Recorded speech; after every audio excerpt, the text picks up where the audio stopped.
What's up sa inyo mga Real Giga? Muli nandito na naman ang laos na si Radiant Place para magpasikat uli sa sarili niyang palabas. Daos ka na nga Radiant Place, nagpapasikat ka pa. Wala na nga nanunood sa mga video mo pero ang lakas pa ng loob mo mag-content, hayop ka. Anyway, kasama ni Radiant Place dito ang barkadang Giga. Tapos pinagyayabang niya pa dito yung savage niya. Grabe ka Radiant Place, pasikat ka talaga. Nakakaingit naman.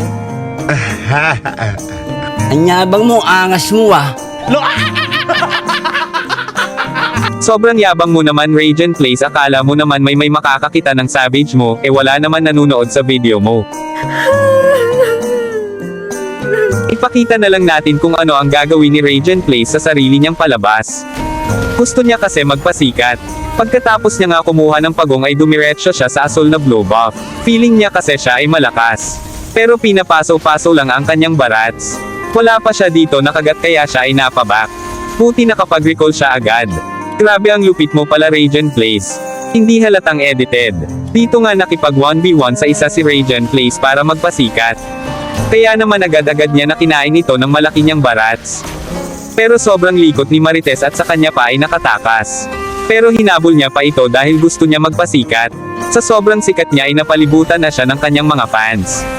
Kaya ayan, pinagtulungan ang kanyang malaking barats. Sinubukan pa ni Estes lagyan ng band-aid ang kanyang barats pero sa huli ay tinusok lang sila ni Marites. Ayan, ipakita mo na namamatay ka rin sa sarili mong palabas para hindi ka naman nagmumuka palaging malakas. Alam nyo ba na napakabait ni Radiant Place? Si Taong Apoy ay nahihirapang umuwi dito kaya naman tinulungan niya na. Grabe, sobrang bait mo talaga, payakap naman sa leeg.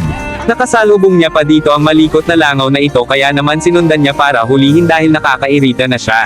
Akala niya ata maililigtas pa siya ng kasama niya pero nagkakamali siya dahil walang makakapidyo sa malaking barats ni Radiant Place. Si Estes dito ay pinagtatusok ng mga boy tusok at umalis na si Radiant Place, baka madamay pa siya. Huwag kang mag-alala, ipaghihiganti ka daw niya mamaya dahil nagagalit na ang barats ni Radiant Place. Yung isang boy tusok dito ay nakikipaglaro pa kay Boy Sunog. Kaya naman na boy apak siya kay Radiant Place. Pinagtutulungan nila dito yung marksman nila Radiant Place kaya naman dinalawan nila ito kung kailan patay na. Bali dumalaw sila sa lamay ng marksman nila at ipaghihiganti siya sa mga saraling pumaslang sa kanya. Ano naman itong sinasabi ni Matilda na CY Airlines?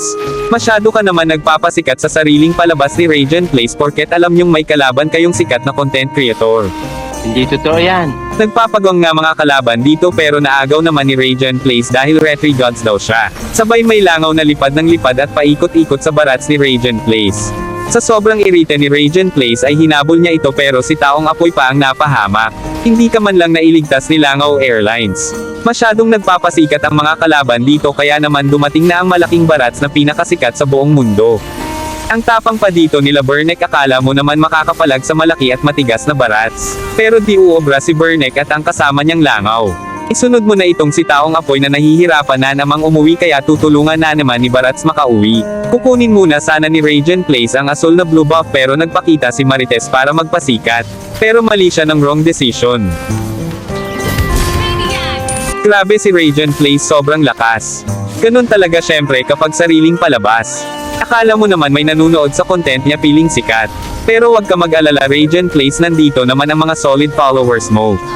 Solid followers mo kami kaya naman baka pwede pahingi ng skin at papilot na rin ang account namin. Pag hindi mo ginawa, unfollow ka namin. Grabe ba? Sinagad nga ni Radiant Place ang barats niya dito at nahuli niya si Bernek. Kaso ang pangit ng lasa kaya kanyang dinura. Naglord na nga lang sila Radiant Place dito para matapos na ang wala niyang kwentang palabas. Gusto pa umagaw ng mga kalaban pero sila ay minalas. Pinaligin pa nila ang barkadang Giga at ang malaking barats. Pero hindi nila kinaya kaya sa mangkukulam pa lang ay naubos na sila. Masyado kayong pasikat, wala naman pala kayong ibubuga. What the freak? Mga no match. Napasabi na lang dito ng rebut si barkadang Giga da Vincex kay Langaw Airlines.